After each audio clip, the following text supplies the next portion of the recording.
Welcome to LOA Today. I'm Walt Thiessen here with life coach Monique Scott, and this is your daily dose of happy. We are so happy you decided to join us today. And Monique, we've been getting some emails from people to share, which is going to be good. We have a interesting problem to solve for somebody who's having an interesting problem. Okay. But we agreed that we were going to start this week with a little bit of a vibe lifter, if you'll remember. We were going to do the So I figure just today especially, I told you just before we got started here, my week has been a little challenging. Today was a little challenging. I'm very proud of the way that I've been handling today. I want to throw that in there. Good. Okay. I haven't gone into any spirals or anything like that. Good. But it would certainly be nice to just raise the vibe a little bit more, or maybe even a lot more. Let's put it that way. Hey, let's do it. Let's do it. So I'm thinking, wouldn't it be nice if my vibe got higher? Wouldn't it be nice? Yeah. Wouldn't it be nice if all of a sudden everything started working smoothly for me? Ooh, I like the feel of that one. Yes. And wouldn't it be nice if I got a new coaching client today? Ooh, yeah. That's always a nice thing. That'll just pick up your whole week right there. Yeah, I like that one. Oh, yes. Now, I have to throw in something that already is nice, because from my wife's perspective, she loves the fact that here in the Northeast, we got about a foot of snow. She loves snow. Oh, my gosh. So we went out and did some snowshoeing today. Now, I can't say it lasted real long. She's a little bit out of shape. But, hey, we got out there and, we actually blazed a trail. So that was something. So yeah, and she got the snow that she wanted. That's right. She did. And apparently there's more coming this weekend. And when I mentioned that to her, she says, oh, good, even more. I'm thinking about all the people who are saying, oh, God, more snow coming. But she is just psyched. She's absolutely thrilled. Now, where's your wife from, since she likes snow? The way she would describe it is she's a maniac. She's originally from Maine. Oh, yeah. She's used to it then. Yeah, okay. She is. Now, she's actually lived in all of the New England states except for New Hampshire. So, yeah, and I'm not unfamiliar with snow myself because I grew up in upstate New York, where you get a lot of lake effect snow. So it's not terribly surprising to me either. But I think she's more enthusiastic than I am. Well, I don't love it the way she does. Oh, okay. I mean, how many people do you know who skip in snow? No. Shade on my face. No. That'll give you an idea, right? Yeah. I enjoy a good snowfall. She just thrives on it. Okay? Well, we've all got our thing, right? That's right. Yeah. So for my wife's benefit, wouldn't it be nice if she got the snow that she wanted? Yes. And wouldn't it be nice if she got even more than she anticipated? Maybe not so nice. That'll be nice for her. Right. It's interesting. All this stuff is perspective, isn't it? It really is. Perspective. What's your perspective on it? How do you feel about it? Well, I'll tell you what I feel. Would it be nice if it were summer again? Yes. Yes. And wouldn't it be nice if I was in Miami right now? Back home? Yes. Yeah. Okay. I like that. I can live with that one. Yeah. Wintertime especially sounds like a good place to be. That's why I moved. Oh my gosh. Unlike your wife, I do not like snow. I hate snow. Snow means it's cold. Anything below 75 is cold. Okay. I understand. My sister-in-law is originally from Trinidad. So she shares your sentiment, I have to say. Yeah. I just don't think we need seasons. I think we just have summer all year round. I don't understand why it can't be. Yolanda would definitely agree with you. Which is why they live near Orlando. So there you go, right? Right. It's not called the Sunshine State for nothing. But wouldn't it be nice if this whole COVID thing, or actually when this whole COVID thing blows over, so that we can go visit them in Florida? I like that one. Yes. And wouldn't that be nice if it happened this year? Oh, would it be nice if it happened in the next few months? Wouldn't it be nice if it happened this month? Okay. I like that. I will say something. I have been watching the numbers. I tend to check in to see what the overall numbers are.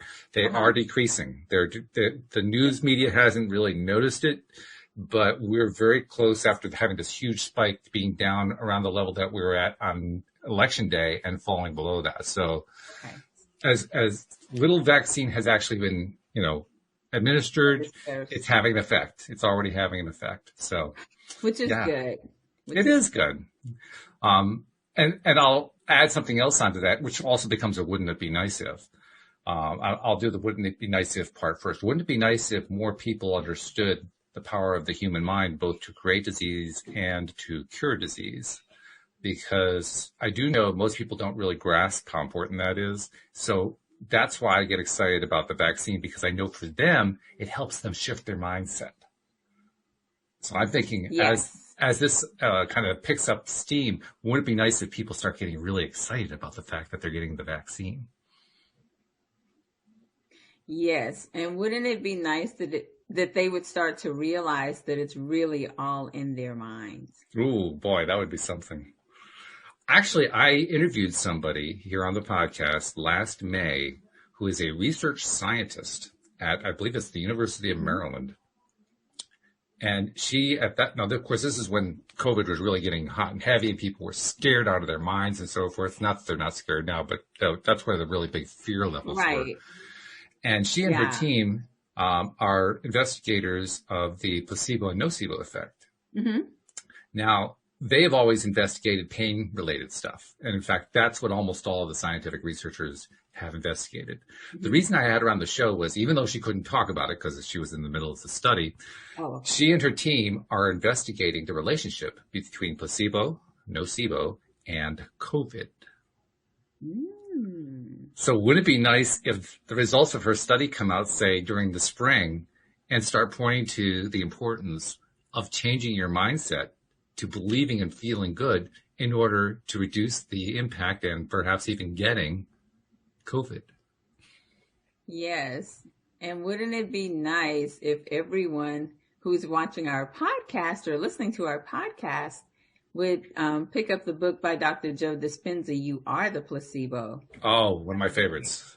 Yes. Yeah. Really good book. Really, really good book. In fact, we had one of his, I don't know what they call them, the people who helped to facilitate his workshops. They run the groups and so forth. Yeah. Kim is one of those people. She came onto the show one time and talked about what it was like doing the group's stuff for Dr. Joe Dispenza. Wow. And I was even asking her, so what can you tell us about Dr. Joe's work? She says, not much more than you already know. We're just as amazed as you guys are. I mean, they're just blown away by it. I follow him on YouTube. Do you really? Yeah. It's amazing. The first time I heard his story about how he was able to heal himself, I was hooked then. And that's when I really started studying the connection of the mind and body and healing yourself. It is true in my mind that the most important thing that we can ask for when we do asks using the law of attraction is health. Mm-hmm. Because without the health, you're not going to be able to do much with all the rest of the stuff that you're asking for. But with the health, the sky's the limit. There's nothing that you can't do. So yeah, I put health at the top of the list. And for that reason, I agree with you. I think Dr. Joe's work is amazing and fabulous. He's not the only one. I mean, there are some others. Dr. Bruce Lipton comes to mind, and a few others who are just, amazing in terms of what they're doing.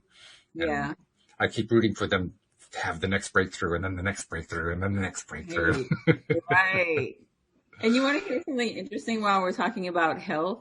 What's that? So, again, I think this is probably a little controversial, maybe for some of the listeners, but I have just conditioned my mind that I cannot get COVID, so I don't worry about it. Do I follow the rules? Of course I do. Of course I wash my hands and, I use hand sanitizer. Of course I always wear a mask when I'm out and all of that good stuff, but I'm never surprised that I'm always expect to be healthy. Like that's my mindset, right? That I'm not going to get COVID. My daughter's not going to get COVID.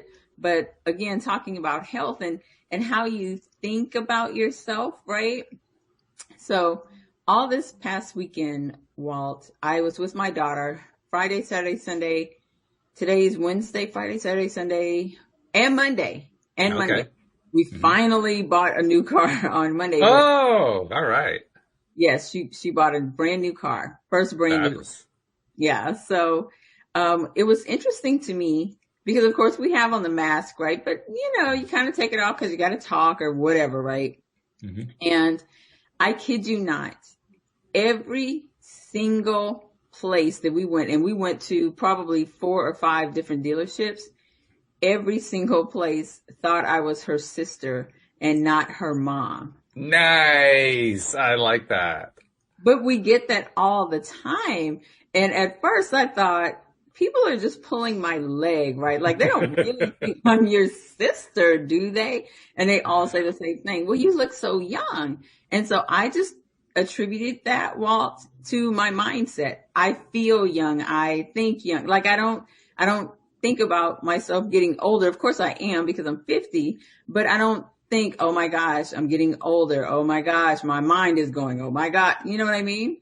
Mm-hmm. I do know what you mean. Are thinking as they get older, but I think that that's just society conditioning us that that's what's supposed to happen. But I don't believe that that necessarily is what's supposed to happen. I think what's supposed to happen is we're supposed to continue to condition our minds to stay strong. This may surprise you. You're not going to get a lot of resistance on this show for that position. Right? I totally agree with you. And actually, the way I think about it myself, where COVID is concerned, I don't think about COVID or getting COVID at all.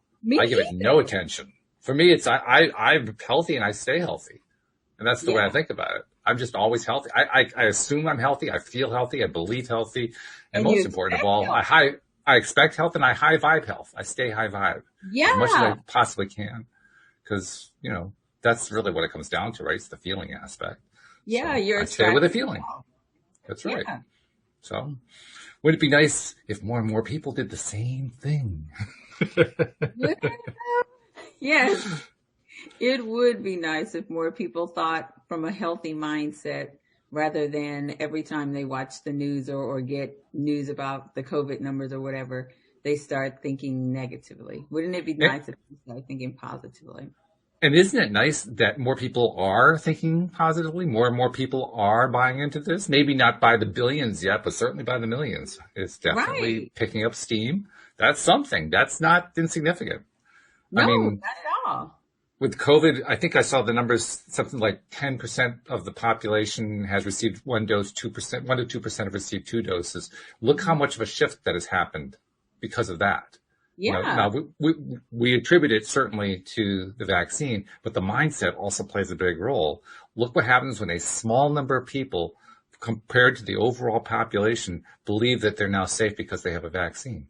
Wow. Yes. And wouldn't it be nice if that number continued? Oh, yeah. Yeah, I think you can count on that one. That's like in the bank. Hopefully so, right? Oh, I think so. I'm really, really confident. I know they're talking about not having beaten the whole thing before summer, but I think we're going to see some major, major shift by like April 1st. April 1st is the deadline I have in mind. I think that's where, by that point, people are just going to be blown away at how much everything has changed. Not that the whole thing will be gone. I'm not saying it's necessarily going to be gone, but I think people are just going to have a completely different take on it by April 1st. Yeah, me too. Yeah. I concur. So that's fun. That's good. We got to do that more often. Yes, we do. I like that. Yeah, it feels good.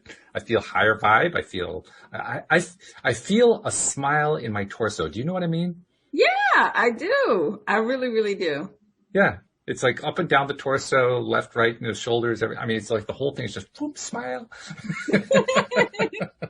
Yes, I have a feeling that by the time this podcast is over, my cheeks are going to be hurting again. Yeah, well, there's a price that you pay for doing this. Right?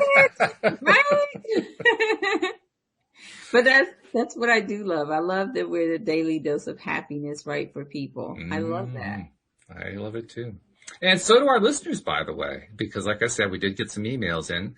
Both of them are from regular listeners. One of them is from Deborah, who I believe wrote in last week, actually. Hey, Deborah. Hey. And she says, quote, "If you want the Maserati, why bother with the Mazda?" And then she puts this big smile with the tears rolling out, right? Says, loving your wonderful contribution to the show. She says, please, would you be so kind as to share the manifestation story on the YouTube channel? It sounds so great. Well, actually, guess what, Deborah? It's already there, fortunately, but. Nice. I like that. Yeah, all you got to do is look up last week's episode on YouTube, and there it is. It's all set for you. See, and then ask and you shall receive. And quickly, too, right? Yes, just like that. Look how fast you manifested that, Deborah. I love it. Barbie sent in a message, too.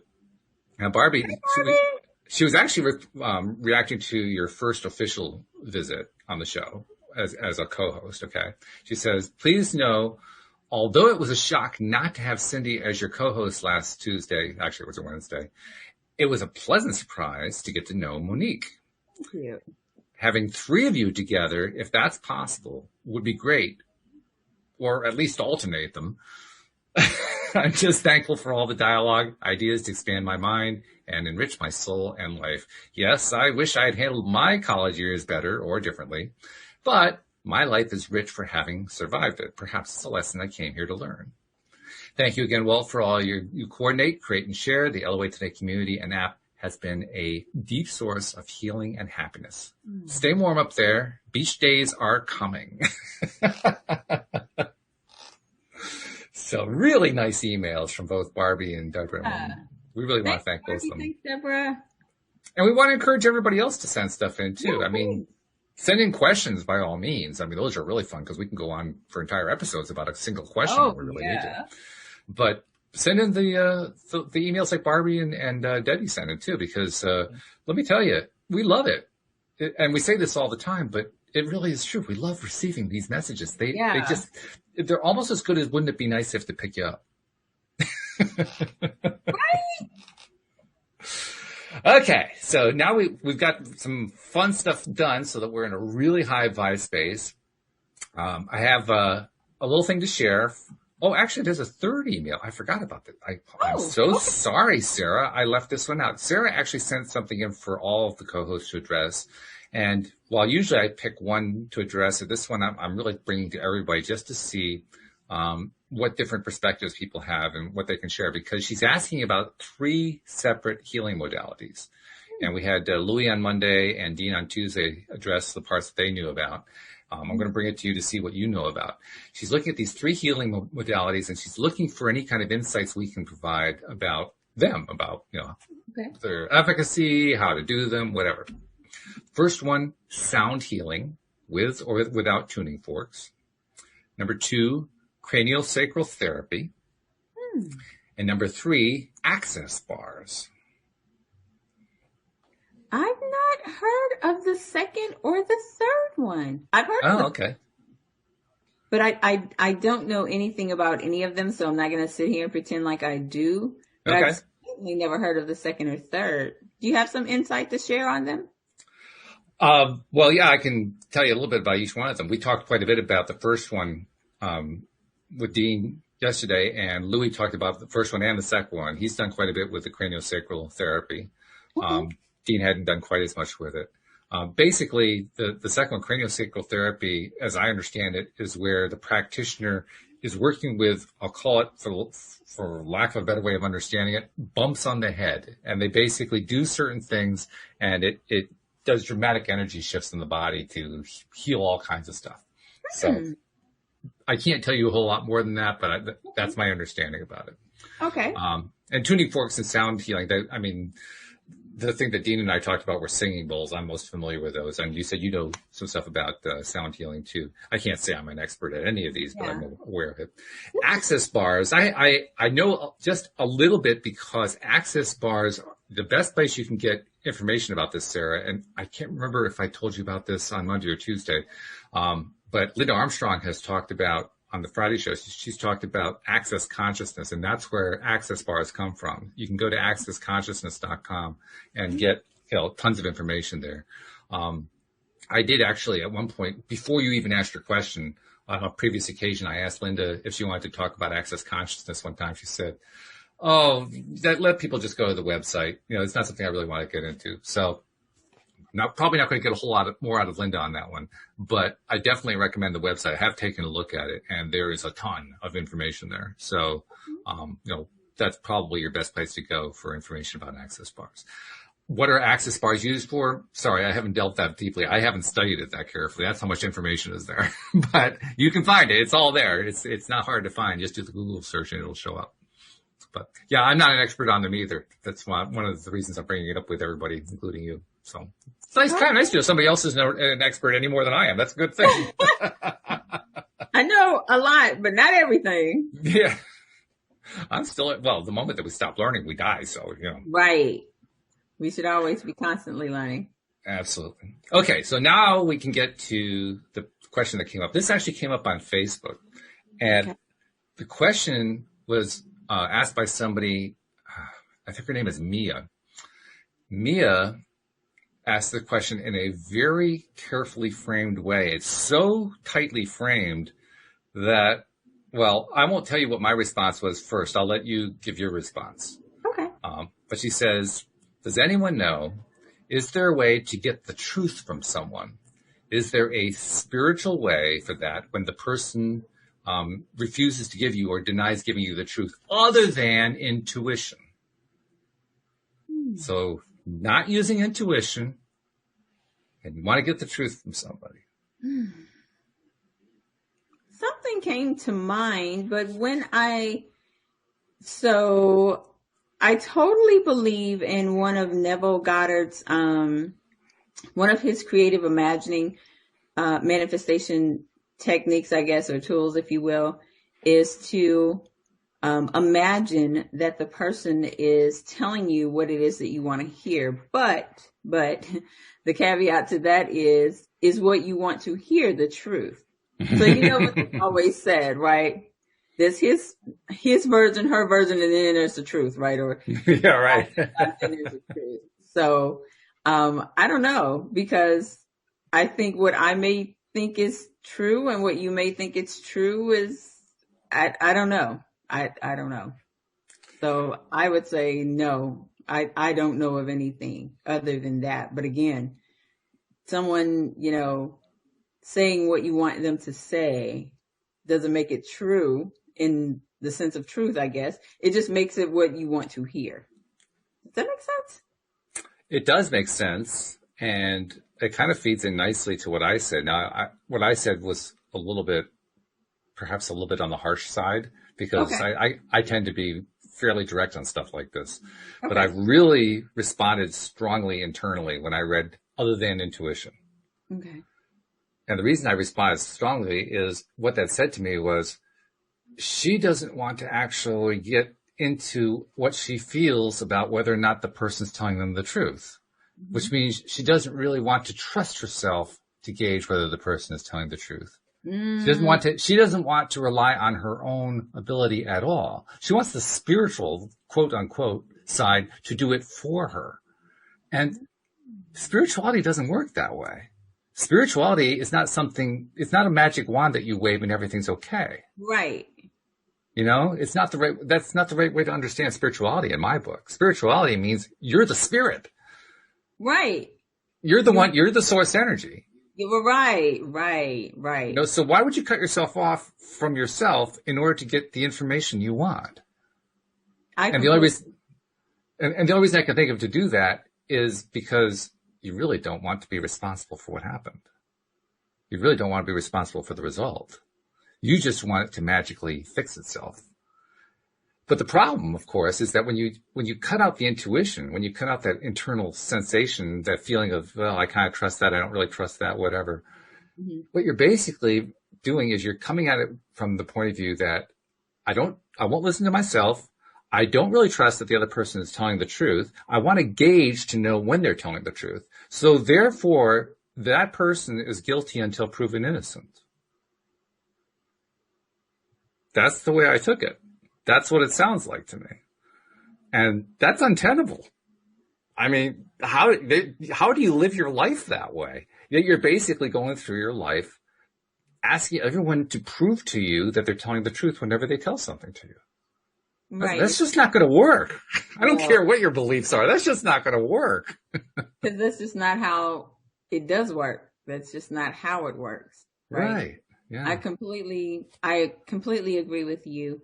We and spirit are one. I completely believe that. I know a lot of people like to think of spirit and us as two separate entities, but I completely believe that we are one, right? And so I agree with you. I think that some people don't want to take responsibility, right? I mean, it's kind of like the same thing with the law of attraction. And you tell people that you attract whatever you're thinking, right? Whatever your most dominant thoughts are, whether they're negative or positive, that's what you attract. But they say, no, I never would have attracted this crazy ex-boyfriend or whatever, right? But something inside of you did, but they don't want to take responsibility for that. So you could be onto something actually, Walt. Honestly, that's Okay. that's a way to look at it, for sure. I mean, it seemed, even as I was typing it, it seemed harsh. Like I said, it seemed like this is, almost insensitive. But I also remembered what I was responding to. I was responding to somebody who said they didn't want to touch into their sensitivities. Right. Well, okay. So how And do I you do totally that? believe that your intuition, that spirit will tell you Yeah, completely. You it will know. will. Well, I'm willing to bet she already knows. Aha. I'm willing to bet she already knows. That's a She's lot of the trying. cases people She's say. trying to find some way to justify changing it or avoiding it or something. I don't know exactly what, but Very she doesn't like toxic. she's like I told this joke the other day, and I saw it on a cartoon it was actually a Facebook meme, I think. Mm-hmm. It summarizes beautifully what it is I think she's doing. Picture of a person who's a card reader, Mm-hmm. and you're looking from behind the card reader at the table where the card reader has laid out the cards for the client who's sitting across from the card reader. Uh-huh. And the client looks up and says, "Could you shuffle and do that again?"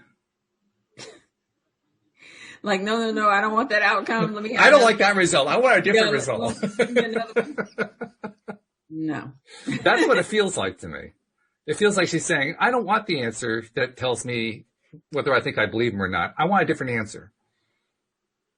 Right. And that's why I was saying, even if you do the Neville Goddard technique, right, it's just that person telling you what you want to hear, not necessarily the truth, whatever the truth is in this situation, right? But like you said, if you follow your intuition, if you allow spirit to give you the information, right, it's not going to be wrong. So I don't know how you get outside of intuition. Yeah, I mean, literally, you have to. That's what it's for, really. That's the point. It's to develop that so that you can know this stuff. But that's it, Walt, to develop it. And that takes time. That takes time. It certainly took me a lot of time. What approach did you take? Were you able to always do it? I mean, you told me you were pretty good at this pretty much from a young age, mainly because of your father's influence. But, How long did it take you to learn to do it? I don't know how long it took me to learn to do it because I grew up in church and I went to church so often. And it was kind of like just beat in me that I'm supposed to have this with Jesus Christ or whatever, right? I really practiced it. Like I would pray and they say pray, but then wait to listen. I would literally wait to listen, but I could always tell my intuition generally, Walt, if it's a thought that I know Monique would not have. If I know I would normally tell myself to go right, but something just says go left, I always go left. I don't even question it anymore because I've gone right so many times. I hear you. That now I know. Yeah. You know what I mean? You go right often enough and you get your nose bloodied often enough. You say, okay, I get it. I'm done. Exactly. So I practiced it. I know it has to be 20 years by now. 30 years easily. Okay. So it just came with practice, just listening. And it's not always, me hearing, but like I said, it's just a knowing. Do you ever get that? Like you just have this feeling, you just know that you're supposed to do something or whatever. Do you ever get that? It took me a long time to tune into that. I had been detuned from it for quite some time. Ah, Um, what got me back, as I'm sitting here thinking about this, is one of my co-hosts, I think it may have been Cindy actually, advised me at some point during, you know how it is after the show, we always have like conversations, how to yeah, go and what's going on, all that kind of stuff. And right. this one particular day, I was kind of struggling with the whole question. So she gave me like a little quick coach and, basically suggested, feeling isn't just a sensation. It's also the emotions. It So, is. so you can just use your emotional response as a way of measuring what it is that you're trying to tap into. And I I hadn't agree. thought of it that way and realized also that it basically means if whatever it is in the good feeling area, then I know I can trust it as something that is reliable. If it's in the bad feeling area, then I have to question, okay, well, I know what the feeling was, but as Abraham expresses it, that's not in alignment with what my inner being is feeling. That's why I'm feeling this anger or this rage or depression or whatever it is. Exactly. So why am I feeling that? What is it what's the real message here when I'm It's doing like that? asking the question behind the question. Yes, exactly. And you do that often enough. And then at some point after I was in that higher vibe place more often, then I started to notice what Linda calls the drop-ins. Oh, You know what I mean? no, do explain. Well, it's what you were talking about, that feeling, that thought that Oh, just kind of comes in. It's a drop-in. It sort of drops into your head like, oh. yes, yes. I get that quite often. Yeah. Hmm. We actually all get them, Yeah. but it's We're very really good at easy tuning it out or to tune ignoring it it. out. Yeah, ignore it or not even recognizing that it was there. Mm. Um, I, for the longest time here on the podcast would talk about how I didn't really know what it felt like inside to have that connection. I didn't know what to look for. And what I didn't realize is I had the feeling all along, but I had dismissed it. Right. The You didn't. feeling was there. And I realized one of the reasons why I dismissed it because it is so continuous. We are used to experiencing contrast, polarity, things We, that are changing all over the place. The connection is solid and continuous. It doesn't polarize. no. And that's what makes it so easy to not notice it. Ooh, that's good, Walt. Yeah, Well, I had to do something to figure this stuff out. but that's good. That's good. I never thought about it in that way, but I completely agree, right? Hmm. Because we are used to that contrast, but you're right. It's just continuous. It does not ebb and flow. It's not Yeah. up and down. It's just what is. It's like a hum almost that never stops. Yeah. And I'm still getting to the place to where I want to learn. Well, I won't say I want to learn. Yeah, I guess so. I want to learn to go deeper in meditation Hmm. so that I really get to that place of connectedness. Cause like right now, like I said, I have a lot of drop ins. I have, a lot of, and I do have spirit leading me this way or leading me that way. I got that, but I really want to go a lot deeper to where some people say that they're in the flow state, right? So I'm just always feeling like I'm connected with spirit no matter what, right? And there is no up and there is no down. And my emotions aren't here some days and there some days. But I guess to kind of get like where the monks are in this place of Zen where you just know all the time. Well, I can give you some clues along that line. That's one of the advantages of having so many co-hosts and some really, Okay. really talented co-hosts, I might add. Dean has been on the show just a little bit longer than you have. Before him was David Strickle, who is a channeler, very much like Esther Hicks channels Abraham. He Yeah. channels a group of entities he calls the Stream of David. Okay. And the Stream of David has a really interesting take on this.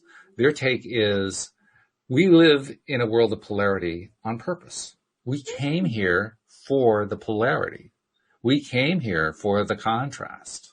It's part of what we signed up for when we chose to come into this life. Yeah. So the trick isn't to even it out or to make it go away. The trick is to love all of it and appreciate all of it, including the down cycles, including the transgressors. That's the phrase they tend to use a lot, the transgressors. If you can learn to appreciate the transgressors, then it's not that they have to go away. It's just that you're not negatively attached to them anymore. That's interesting that you say that, because now that makes me think about, my very first day on the show, and we talked about, my ability to be able to forgive Kevin for the rape. But I generally feel that way about anybody who does me wrong. It's extremely easy for me to let go of the negativity, just see them as a spiritual being, not necessarily the thing that they've done or, I feel like they've done to me, the transgression, if you will, right? And just to keep it moving. My daughter thinks I'm some type of alien. I tell her, yeah, I think I'm a Pleiadian, I think they're called. Okay. That's my running joke with her, right? Yeah. But yeah, she says, Mom, you're an alien. Like, nobody thinks like you do. Most people want revenge. Most people are petty. Most people want to hold on to the anger. And I was like, but that serves no purpose. I don't see the purpose in that, right? It's just too much work to be done for my energy to be caught up in negativity. I got too much to do, right? So well, she's right. She's right that a lot of people, a huge number of people, like an overwhelming majority of people do go for that. Yeah, that's true. On the other hand, a lot more people are doing it your way.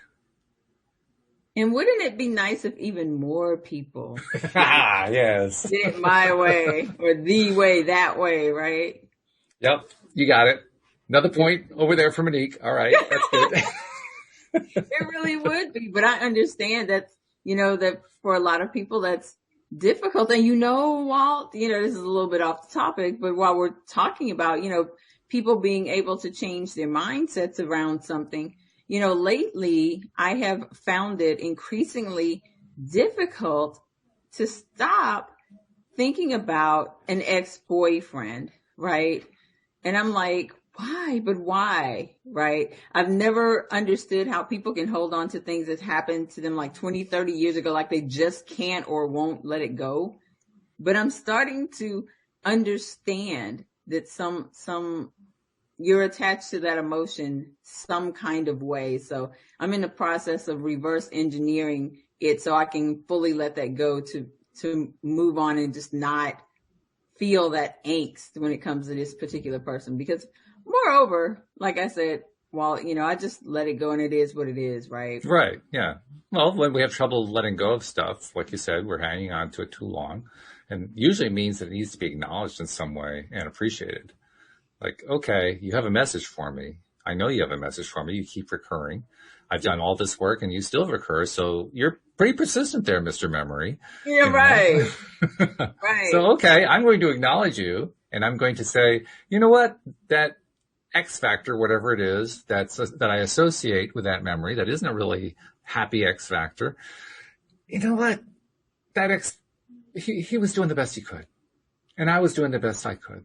And so, I'm just going to appreciate what it did give me. And I'm going to appreciate what I got out of it that was helpful.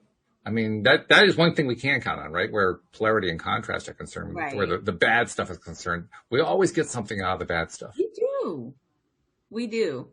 And I don't think that we're good at acknowledging that or even thinking about it in that term. That's why it's good to practice it. I mean, which know. I know you already know that. But. Yeah.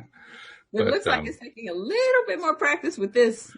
Yeah. than others. So you're going to get there. You'll do it soon. I'll bet you come back next week and tell us that you got it done. It's behind you now. Because I'm definitely going to work on it starting today. Well, in that case, I wouldn't give it till Friday, to be honest. My money's on you. Yes, absolutely.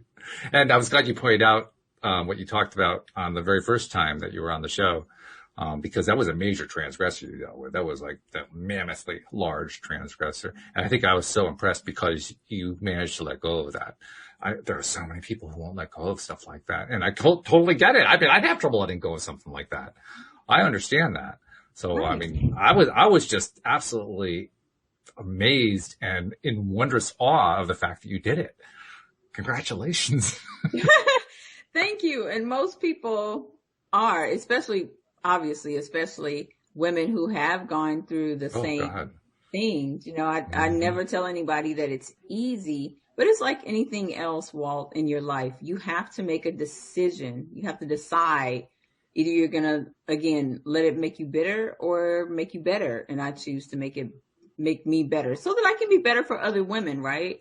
Because Mm-hmm. there's tons of other women who are going through that. And I may need to help them learn how to forgive and let go, which would be amazing. It's also amazing how many people who are in the life coaching field or therapy field who have past experiences like that one. The one that instantly comes to mind, of course, a lot of listeners know who I'm going to. One of my first co-hosts, Joel Elston, was a gambling addict at a very young age. He stole from his father's insurance company. He ended up going to prison for it. At one point, he was homeless before that, living, basically eating out of a dumpster in Las Vegas. I Wow. mean, he went through just some horrific stuff. So And why? he has told me more than once, on many occasions, he's told me, I wouldn't trade any of it away. I would not want to undo any of it. Not that he wants to live it again. He definitely doesn't want to live Right. it again. Right. But he says he has gotten so much value out of that experience. And the best way he explains it is look at all the people that he's been able to help as a life coach. Or actually, he used to be a therapist first, then he decided to become a life coach. Mhm. Versus a therapist who had gambling Yeah. addictions rather.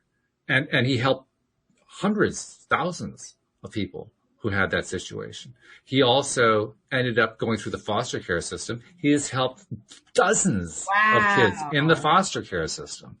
I mean, and he's able to achieve quick rapport with them because he can relate to them on a level that they appreciate. I Yeah, mean, most of them come to him and, they're reluctantly and kind of grumpily sitting there in the chair like, yeah, you're not going to be able to help me. You're another one of those idiots. And then he says, well, here's what I went through. And they say, oh my God, you went through the same thing I did. yeah. You know, that rapport is huge. You know how that works. Oh yeah. Definitely. I mean, Definitely. how many clients, not how many, but how often with clients do you find that sharing that story elicits an, oh my God, I have something that makes me think of that story from a client. Probably about 50%. Yeah. I mean, Yeah. it's huge. Probably about 50%. Believe it or not. That's big. I do believe it. I believe it. Yeah. I'm not even sure I want to know what their stories are, to be honest with you. But the point is that you're able to achieve that huge level of rapport. And once you've got that level of rapport, they're listening, Mm-hmm. right? Mm-hmm. Who makes the biggest gains? I'll bet you that group is the one that makes the biggest gains. I'll bet you anything. Definitely.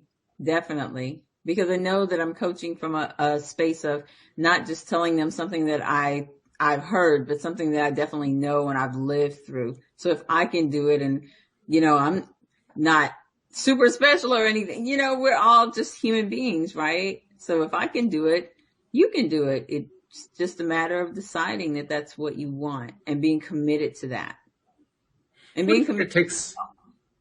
What do you think it takes to have that level of commitment to yourself? You have Because, to have a strong why. okay. That's what I believe. You have to have a strong why. And for me, having well, of course, I was 15. I wouldn't have my daughter until 10 years later when I was 25. Hmm. But if I want to be the mom that I say I want to be, or just the person, then I have to commit to myself that this is something that I'm going to, like you said, acknowledge it happened. He is who he is. I'm not going to change him. I'm not going to attempt to try and change him, right?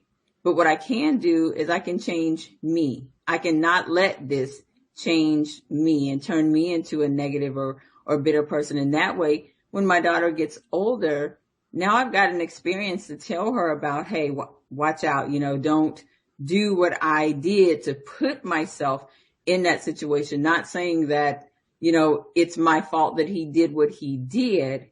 But in hindsight, he was dang near a grown man that I didn't know. I had no business getting into the car with him to begin with. Somebody I didn't even know. I just had a crush on him and thought he was cute because I saw him around town, right? And, young girls and their crushes, oh my gosh, he wants to take me to the store. Kind of, you know what I mean? But now being older and just letting her know, as a mom, you need to make wiser decisions, especially with people that you don't know. So for me, my why was just, I wanted to be a better person, not only for my daughter, but for other people that I could share my story with. You have to have a You're strong why. you're reminding me of something that happened when I guess I must have been about 5 years old, Wow. because this was when no, I was 6 or 7. That's right. It would have been like first or second grade, something like that. Mm-hmm. And I used to walk to school. It was like, oh, I don't know, maybe like a quarter mile, something like that. Wow. But you're a small person at that point, so it seems like a long walk. Right. And the reason I'm telling this story is it reminds me of the fact that I was always a very introverted person growing up, very shy, Mm-hmm. not easily trusting and so forth. Mm-hmm. And I believe that at the very least, it saved me from a hellish experience, and it could have easily saved my life. Oh. Because the experience went like this. I was walking along the street to school, Mm-hmm. and a car pulled up. A guy rolled down the window and invited me to get into the car with him. What?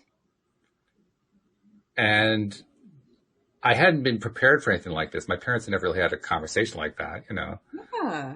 And I just didn't trust him.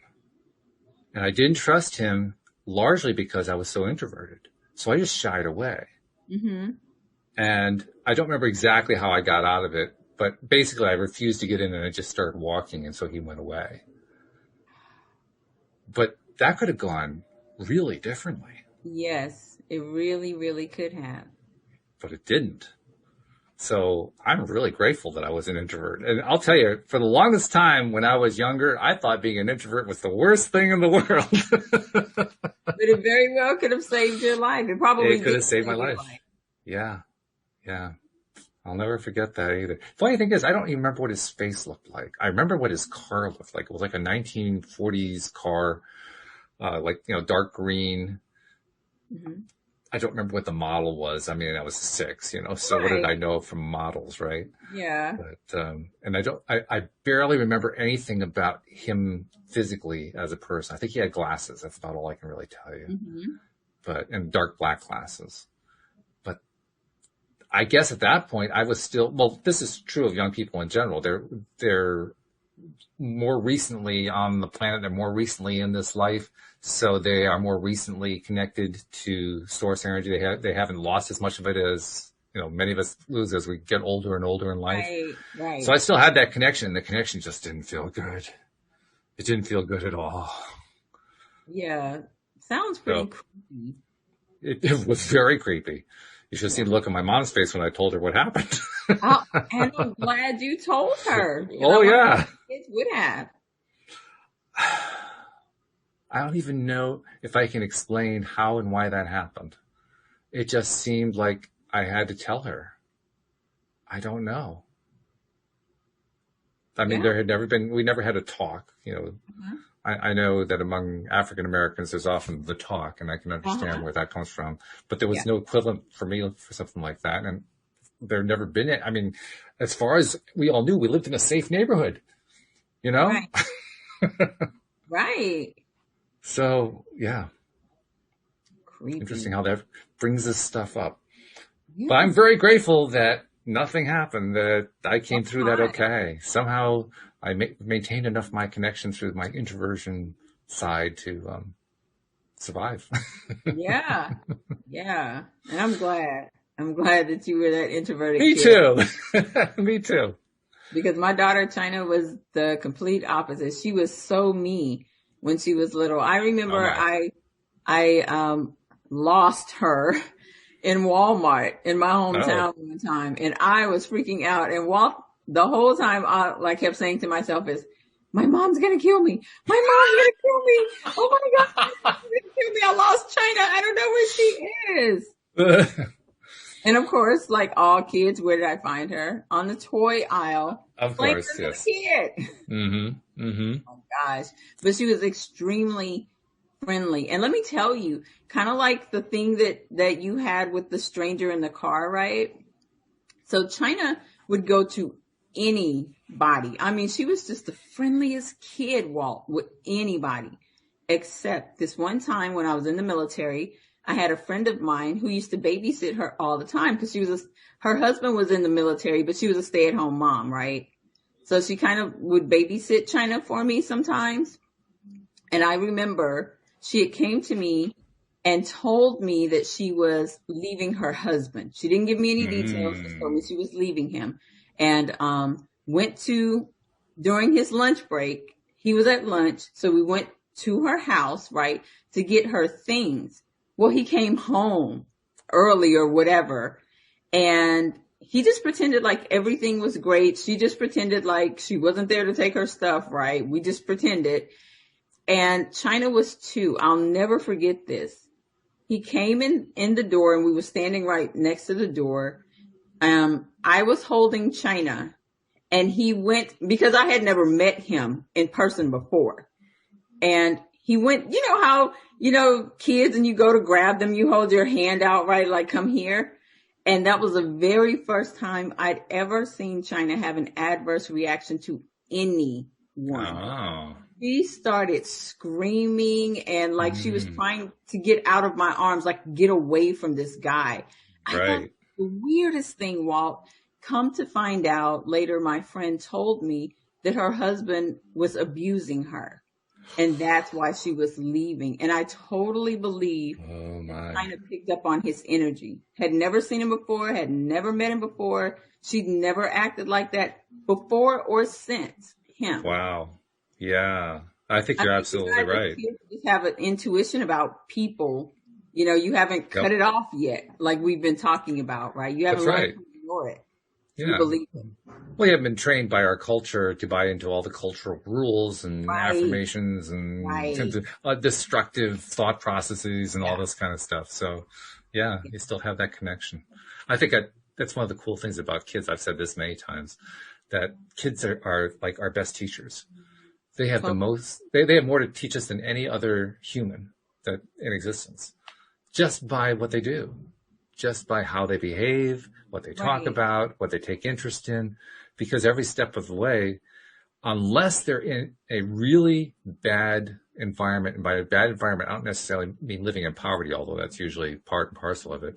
I mean living with parents who don't know how to love the child, who don't know how to give the child what the child needs in the barest way, and end up, undermining them with all the stuff that they're programming into their little minds. Yeah. Other than that kind of situation, children still have that amazing connection. They know you can't pull the wool over their eyes. Oh, no. You really can't. That's why they tell you how they really feel or what they really think, right? That's why they don't have a filter yet. They haven't learned how to lie. They just tell you how it is or what they think or what they feel. Exactly. Yeah. And it's wonderful. It's also wonderful too. Now, I've told most of my co-hosts this. I don't think I've told you this story yet, but my wife and I, Louise and I, were involved in forming an alternative school. This was back around the time of 9/11, actually. Oh. And it was based on a model created by a private school near Boston, Massachusetts, called the Sudbury Valley School. The Sudbury Method is what it's called. And essentially, in a real tight nutshell, Sudbury Method is where the kid is in charge of their entire day. There's no preset curriculum. There aren't any teachers in classrooms, all that kind of stuff. They're basically empowered to do what they want to do. And it's amazing to watch a kid go through something like this. By the way, interesting side note, Abraham Hicks completely endorses the Sudbury model, it turns out. They've actually said so on one of their workshops. Okay. But just watching, what basically happens is you watch kids follow their built-in compass. That's what I call it. It's that connection. Their connection tells them what they need to look at next, what they need to do next, what they need to find next, what they need to explore next. Mm. And of course, parents are much more interested in, well, is my kid learning to read? Is he learning to do math? Is he learning science? They learn to read. You just leave them alone. They learn to read by age 12. You don't know when in that time frame they're going to learn to read, but they all do, 100% of them. Same thing with math. And probably math, and I say this as someone who's excellent at math. I mean, I had like high SAT scores on math where it came to that. I tell you, our educational framework, our educational foundation absolutely undermines the ability of students to learn math. You think so? Absolutely no doubt whatsoever in my mind. And the Sudbury kids prove it. The way they prove it is, now there's lots of stories that come out of the school, as you might imagine. It's one of the ways that they sell their services. One of the stories is about a group of kids who, now remember, they have had no formal classes, right? So there's no formal math classes. They never studied math, but they wanted to form a club, which happens a lot. And they wanted to get the school meeting, which allocates money, and that's all run by the students, to allocate money for their club, which means they have to go up and give a defense of what they're doing, and they have to justify it and so forth. And one of the things that their club needed, I don't remember what the club was, but for whatever reason, it needed to have money to do its regular thing. So they need to have some kind of regular income. So the school meeting wanted to know, okay, so what's your plan? Yeah. How are you going to do this? I mean, we can get you started, but we can't keep funding money to you. Now, this is other kids telling them this. This is what's so cool about this model. But anyway, so they had to come up with a way of doing this. They realized, well, we're going to have to know how to do the bookkeeping. Oh my God, we're going to have to learn some math. So they went to one of the staff members and said, we want to learn some math. Now, this is one of the founders of the school. His name is Dan. And Dan says, oh, yeah, sure. Your mom put you up to this, right? No, Dan, we really want to learn how to do math. They finally convinced him that they really wanted to do the math. And so they've ended up negotiating a series of classes to teach them the math. And it turned out much of the negotiation wasn't terribly necessary, because what the kids did is they ended up taking the teacher's version of the math books and studying that, and they could check their own answers. And so that's the way they learned it. They did 6 years, grades 1 through 6 of math in 10 weeks. Whoa. Wow. Really? Really. And that's not an isolated case. That has been repeated over and over and over again. Wow. That's why I am convinced that the way math is currently taught undermines kids. It makes them, how many people are math averse? How many people just, well, okay, you're raising your hand. You're one of them. My wife is the same thing. She hates math. The only reason you hate math is it was shoved down your throat. But if you're ready for it, because you've reached a point in your orbit where you finally decide, oh, I need to learn some math, you can't stop the kid at that point. Right. And that's the difference. Okay. That's the difference. So, my daughter's like you. She likes math. When she was little, that's what she wanted. She didn't want a new toy. She wanted new math workbooks at Walmart, which I thought was weird. But she's an accounting major. She likes numbers. There you go. I picked up on that. Yeah, I should have picked up on that. Yeah. Well, hey, she picked up on it. That was the main thing. She knew. Yeah. She may not have known why, but intuitively she knew. Yeah. Every kid has that built-in compass, and it's so cool. That's why it's so fun to watch them. It's fun to watch how they learn. And sometimes you don't even know. I don't have time to tell the whole story, but there's actually a story of a kid who learned how to do math by fishing every day. They still have never figured out how he did it. But we'll save that one for another day. Yeah. Yeah. He ended up working for Hewlett Packard, by the way. Not bad. Not bad at all. So, well, I think the plan worked. We got going with Wouldn't It Be Nice If? We raised the vibe, and we held it throughout the show. So we did.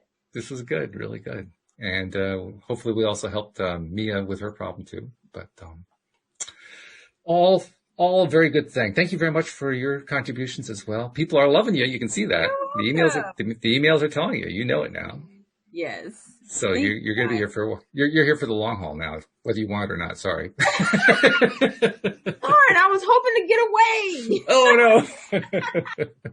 I love it here with you guys. Thank you so much for having me on your platform. I really, really enjoy it. We appreciate having you too. We appreciate all of our listeners too. Without you, we wouldn't have a podcast. And we'll see you all next time here on LOA Today. Goodbye, everybody. Bye, guys.